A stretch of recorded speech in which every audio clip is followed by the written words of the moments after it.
Good morning. Ohayou gozaimasu. Today is our annual Honko observance. This is the memorial for Shindan Shonin, the founder of this Jodo Shinshu school of Buddhism. As was mentioned, he passed away January 16th, 1263. Here in our district, we recognize November 28th from the lunar calendar. Honko is the most important Jodo Shinshu observance in Japan. At our head temple of Honganji in Kyoto, it is a week-long observance from January 9th to January 16th, when they have various services, speakers throughout each day. The purpose of Honko is not only to recognize Shindan Shonin, but also to express gratitude to Amida Buddha for having awakened us to life's ultimate meaning. We are encouraged to hear the light through listening to sermons, participating in ritual, and enjoying time with our fellow Sangha members. Please join me in Gassho. Shindan Shonin taught that the essence of Jodo Shinshu is Shinjin. The reason is that by abandoning all other practices and completely entrusting ourselves in Amida Buddha, our spiritual rebirth is assured by Amida through the inconceivable power of the primal vow. This is known as entering the ranks of the truly assured at the very moment of Shinjin. Thereafter, all utterances of the Nembutsu should be understood as expressions of gratitude for Amida's assurance of our spiritual rebirth. Namo Amida Butsu. Namo Amida Butsu. Namo Amida Butsu. This is one of the letters of the Gobunsho. Shoni Ichiryu no Sho expresses that the essence of Jodo Shinshu is Shinjin. Shinjin is an awakening, an awareness that Amida is not only all things that surround us, but also includes us. We are a part of Amida. This is the teaching of Pratitya Samutpada, the interdependence of all things. We're about to recognize the interdependence of all things and that we are an integral part of that interdependence. In that awareness is the recognition that we each have a place in all of this. Amida permeates us. Amida and I are one.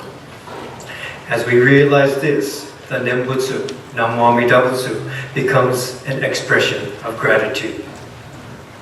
Thank you for bringing me to recognize the connection of all things and my place in it. Thank you for awakening me to the endless streams of causes and conditions that allow my life to be what it is, every day, every meal, every breath. Thank you for allowing me to live this awakened life and for each opportunity to share it with others. Thank you, Namo Amida Butsu. Thank you, Namo Amida Butsu. Today, we sang the song Shindan Sama. The translated words are, as the gentle morning breezes drift through the window, and I press my hands together to recite Namo Amida Butsu, Shindan Sama, with a smile, is standing at my side. Through the glittering starry skies, though the glittering starry skies may be clouded over in storm, when I recite Namo Amida Butsu, Shindan Sama will come to light my way. Whenever I am overcome by grief as I travel through this life, I recite Namo Amida Butsu. Shindan Sama draws near to hold my hand and walk along with me. The song is to convey that when we recite Namo Amida Butsu, we are connected to all things. We are a part of all things. We're not alone. When things get difficult and trying in life, the Nembutsu reminds us that we are connected and not alone.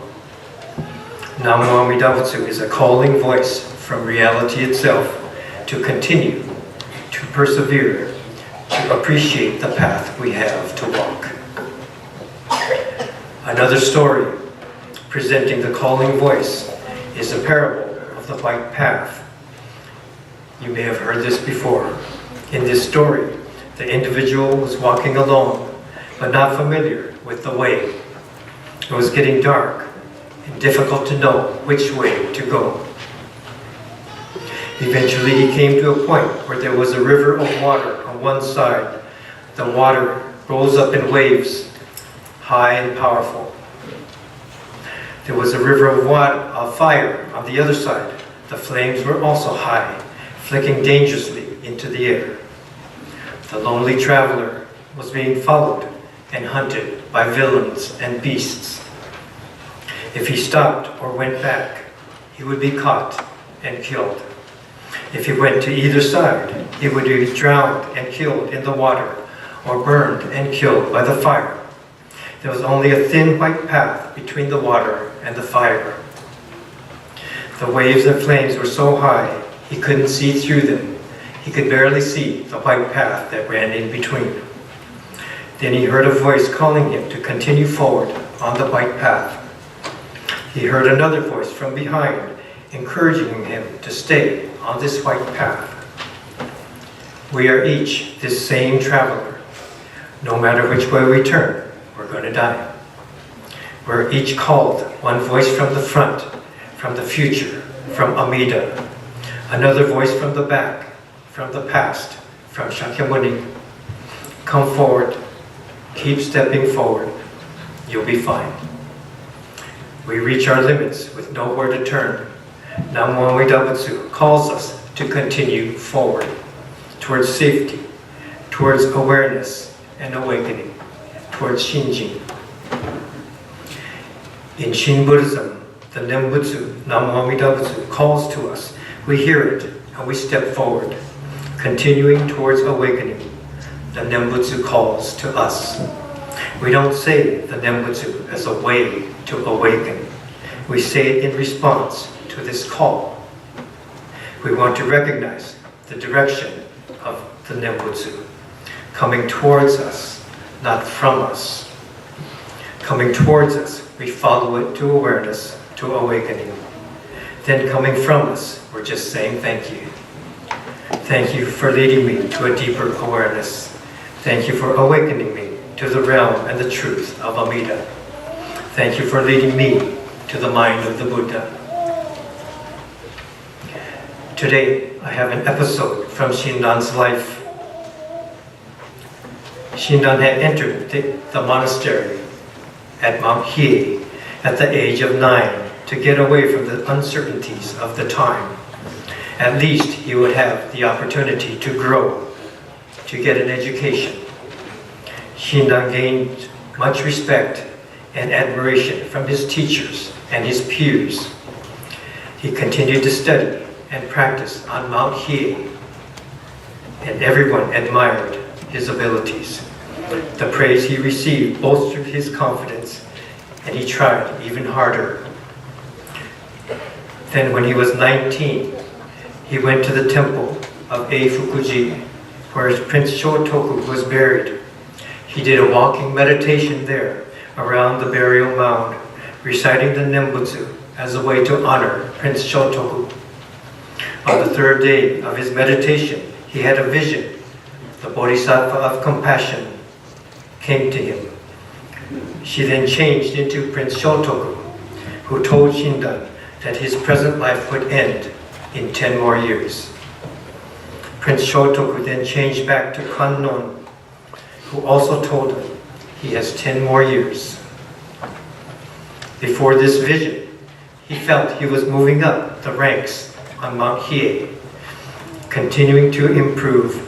He was already accomplished and had a full life in front of him to continue his quest towards awakening.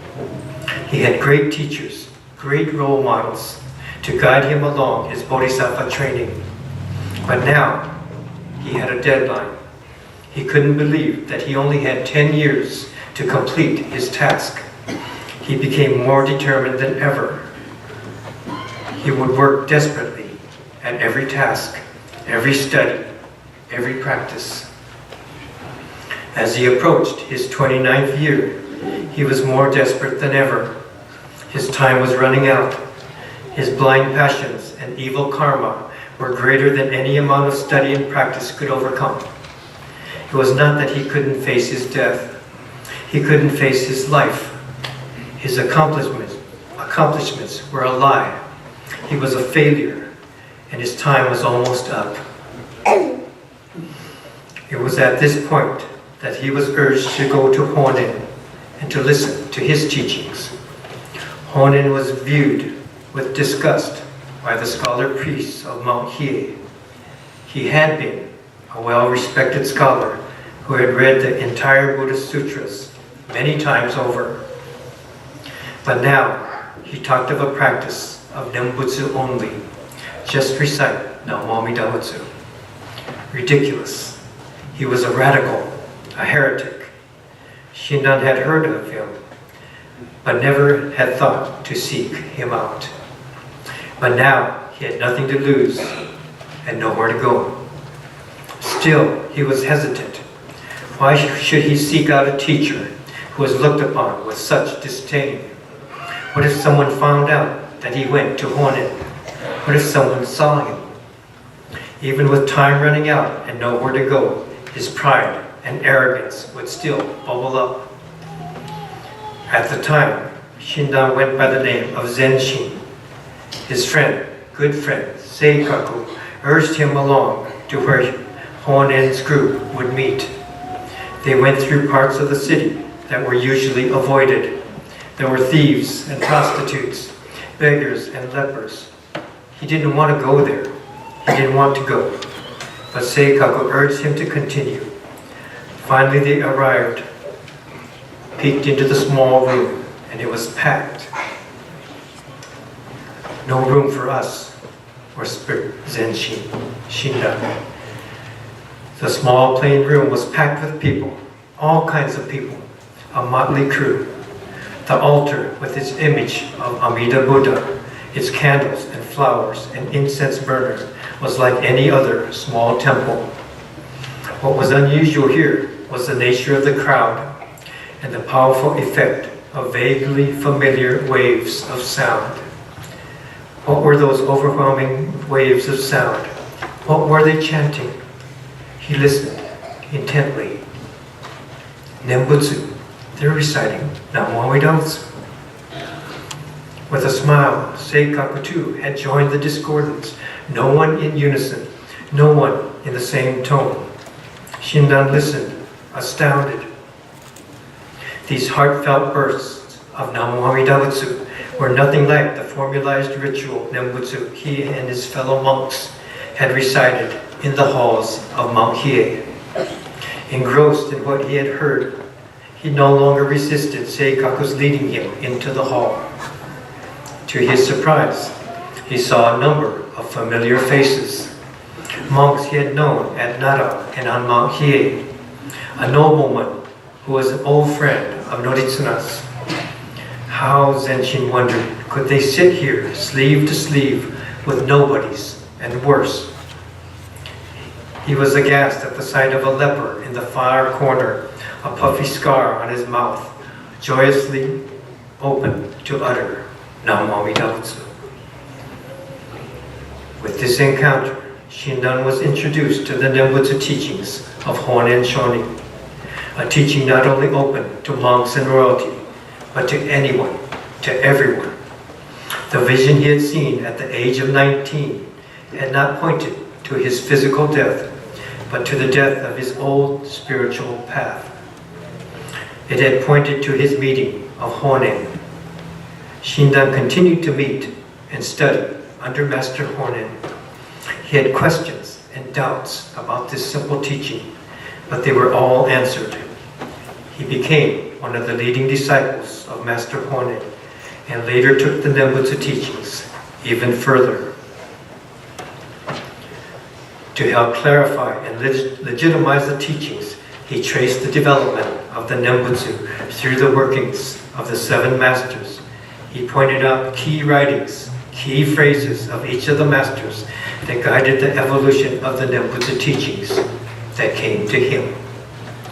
He praised the efforts in the Shoshinge, his song of Nembutsu. Shinran was that traveler on the white path with nowhere to turn, and death the only certainty. He heard the call of the Nembutsu to come forward, just as you are. We are each that same traveler. Somehow, causes and conditions have brought that same call of the Nembutsu to our lives as well. Please join me in Gassho. Shindan Shonin taught that the essence of Jodo Shinshu is Shinjin. The reason is that by abandoning all other practices and completely entrusting ourselves in Amida Buddha, our spiritual rebirth is assured by Amida through the inconceivable power of the primal vow. This is known as entering the ranks of the truly assured at the very moment of Shinjin. Thereafter, all utterances of the Nembutsu should be understood only as expressions of gratitude. Namo Amida Butsu. Namo Amida Butsu. Namo Amida Butsu. Namo Amida Butsu. Thank you.